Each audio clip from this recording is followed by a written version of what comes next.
Maman arrive, la belle dame arrive, la femme, la maman des Africains arrive. Donc, je voudrais rendre un témoignage résumé. Ça fait pratiquement 12 ans, en 2012, que maman est arrivée à Daloa. Et c'est ma paroisse, Sainte Marie, Mère de Dieu, qui l'a accueillie d'une manière glorieuse. Avec Père Moreau Augustin. Et on nous a offert la statue de Maman Marie, celle de 60 mètres. 60 cm. Donc, avec Père Moreau, on était en paroisse. Et il y a eu des foufous entre les prêtres. Quand maman est là, ça dérange. Donc, ils ont muté Père Moreau au Sénégal. On est abandonné à nous-mêmes, on n'a pas de monnaie. Donc on était ensuite la chapelle. Et le curé d'alors nous a expulsés de la chapelle. Je lui ai dit, bon, j'ai dit à mes enfants, comme moi ma maison est un peu grande, qu'on prenne maman, qu'on va à la maison chez moi. On va faire la dévo là. Et c'est comme ça, la loi Sainte Marie, Christ roi, venait. On priait maman à la maison. Le second curé est venu. Père Moreau l'a appelé. Ah, vraiment, soutient un peu mes enfants. Il était réticent. Donc, on est parti. On avait notre évêque, Maurice Kona, qui adorait vraiment maman, qui aimait bien maman. Donc, quand il a pris sa recette, il m'a appelé. Il dit, ah, Charles, ma fille, je m'en vais à la retraite. On fait comment? Est-ce que tu es bien assise à Sainte-Marie? Parce que le nouvel évêque qui vient là, vraiment, je n'ai pas confiance. Mais comme lui, moi j'ai trouvé des communautés nouvelles qui étaient sur la paroisse, qui étaient dans mon diocèse, donc je ferai tout pour que vous restiez dans le diocèse. Donc c'est comme ça qu'il m'a appelé, il a échangé avec moi, et puis il m'a confié à un prêtre diocésain. À la dernière minute, le prêtre diocésain aussi m'a lâché. Donc, j'étais en communication avec Père Moreau. Il m'a dit, ma fille, tiens bon, arrange-toi pour que ta cellule-là, elle tienne. Moi, je vais venir parce qu'on m'a muté au Sénégal. Bientôt, je viendrai à Côte. Donc, PCZ, va à l'oratoire. À chaque attention, j'étais là. Quand il y a des prières, je viens m'initier. Et puis, je pars à Galo. Juste 30 secondes. Il y a une seconde pour lui. Et celui-là est venu, il a commencé à collaborer un peu avec nous. On a commencé à faire la nouvelle de l'arbre généalogique. Lui-même, il est venu, il a fait la messe à une poudre. Tout a commencé à rentrer en ordre. Une fois encore, on nous a laissé. Donc, on se retrouve encore avec maman à la maison. On est là, on n'a pas d'aumônier, mais néanmoins, il nous a accordé un jour de prière sur la paroisse. C'était vendredi. Il nous a donné un jour de prière, c'était le vendredi. Et puis, on était le dernier groupe à nous exprimer sur la paroisse. Et vers la fin, lui aussi, il a fait un accident. Il a eu une crise cardiaque vraiment. On se retrouve encore.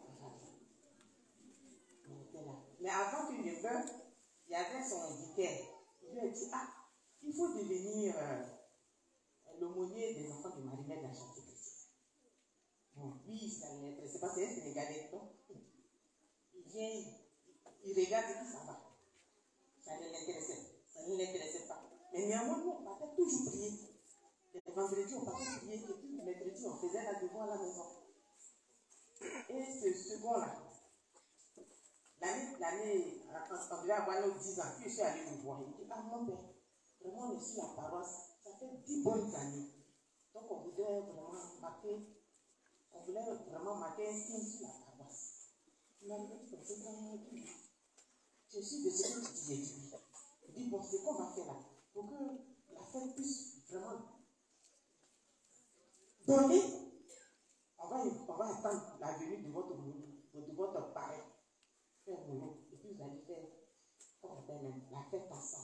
doit fêter ses 15 ans de sacerdoce. Je dis ok. Donc on a patienté jusqu'à ce que Père Moreau vienne en août là. Mais avant ça, quand je vais en paroisse, on parle de la fête là. Il me met ici, il m'envoie là. Il donne cette date et puis il change. Maintenant, on est allé dire à mon père, la messe, ça fait en août, on fait une seule messe. Donc, là, beaucoup de personnes seront autour de vous pour que vous allez bien faire la fête. À une semaine de la fête, ils divisent la messe en deux. Il dit mon père, je suis allé, il dit mon père, mais tu avais dit qu'il y avait une messe là. Et puis même, tu ne m'as pas informé. Tu as divisé la messe en deux. Comme moi, je suis ministre extraordinaire de l'Eucharistie, donc j'ai vu le programme et puis je l'ai accroché. Il dit non, non, non, il y a plusieurs vicaires, donc on ne peut pas rester comme ça sans. Donc on divise la messe en deux. Il dit ok. Donc ça marche. Mais moi, je prends ma première messe. Il dit ok. Donc, 2 jours avant la venue de mon père, je lui ai tenu informé. Il est venu, il dit non, je vais le voir. Après, il dit non, laissons-le comme ça. Tu vas voir que lui-même est là. Ok. Donc, je suis allé voir ma vice-présidente du conseil paroissial. Elle-même, elle a commencé aussi à m'aider. Elle m'a aidé, elle me disait fais comme ci, fais comme ça, fais comme ci. Donc, on a fini. Père Moreau est venu. On est allé voir le curé.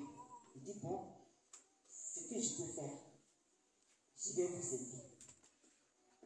Je vais vous donner les ustensiles de l'église. Et puis, je vais vous donner un espace que vous allez faire votre fête. Après, il m'appelle encore. Charlotte, viens. Il dit, oui, mon père. Il dit, mais qu'est-ce qui s'est réellement passé? Et puis, maman Marie est chez toi. Et puis, elle est passée la classe.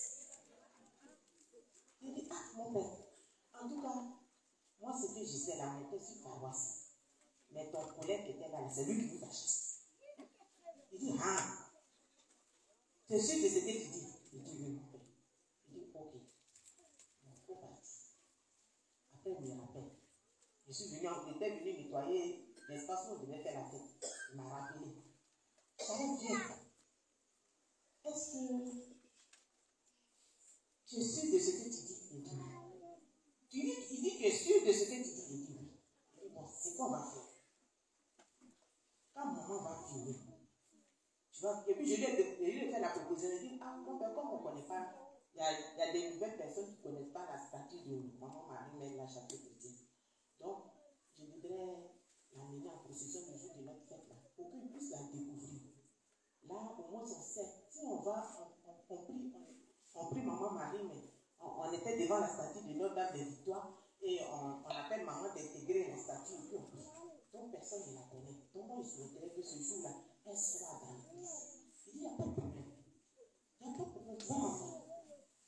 Maintenant, je suis allé lui offrir le pain de Marie-Mère de la Chapelle. Je lui ai donné un morceau. Quand il a vu le morceau du pain, il dit, mon père, tu vas porter ça le jour de la fête des dimanche. Donc, quand il a pris le morceau du pain, c'est là maintenant il m'a rappelé. Il me dit, est-ce que si on envoyait maman en paroisse, ça ne va pas te déranger? Il dit, aïe, ça c'est une bonne nouvelle. Comment ça va me déranger? Il dit, bon, je vais regarder dans l'église, je vais voir où on va la mettre. Oh, la statue de Notre-Dame de Victoire là, c'était la place de Marie-Mère de la Chapelle chrétienne. Et le curé d'alors qui nous avait chassé là, il a pris les couleurs de maman Marie-Mère de la Chapelle chrétienne pour mettre sur Notre-Dame de Victoire. Donc, il a fui, il a regardé jusqu'à. Il dit, bon, je vais lui trouver une place. En attendant qu'on lui trouve une autre place dans l'église. Il dit, ok, mon père, ça marche. Il dit, bon. Après, il m'a appelé encore. Il dit, le jour où vous allez faire la fête, que maman ne retournera plus.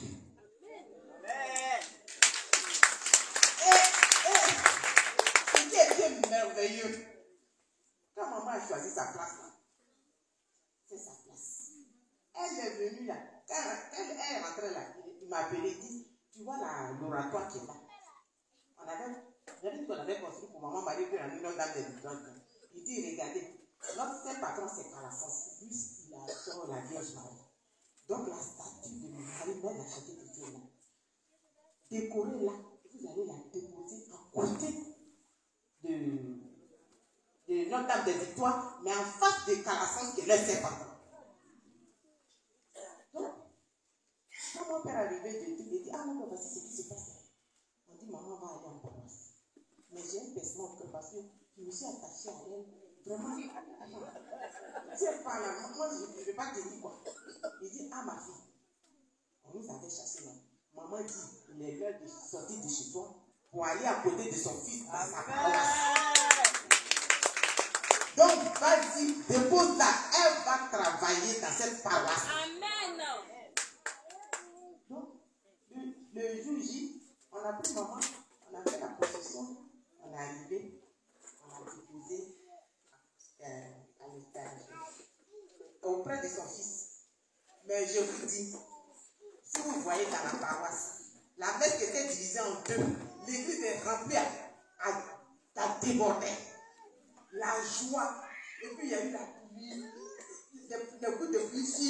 Quand on sortait à la Vierge avec la fanfare et tout, tout dans l'eau a commencé à bailler. Ouais, c'est la Vierge Marie ça. Amen. Donc actuellement, elle est dans la grotte de Notre-Dame de Dieu. Maman est rentrée dans la parole de son fils. Elle n'est plus chez moi, une petite servante. Donc je bénis le nom du Seigneur. Et puis la persévérance, quand il faut dire que j'ai été tenue, parce que malgré les persécutions, mais moi je savais que maman allait produire son miracle elle-même. Donc pour continuer les prières, moi je venais prendre, je dis ici, je prends les prières, à côté de tonton Péco, il m'attend. Papa, on m'appelle, comment ça va là-bas ma fille? Mon parrain m'appelle jusqu'à ce que vraiment maman rentre dans sa paroisse. Amen. Il dit que quand on aime la Vierge Marie, elle solutionne. Donc je bénis le nom du Seigneur. Je bénis la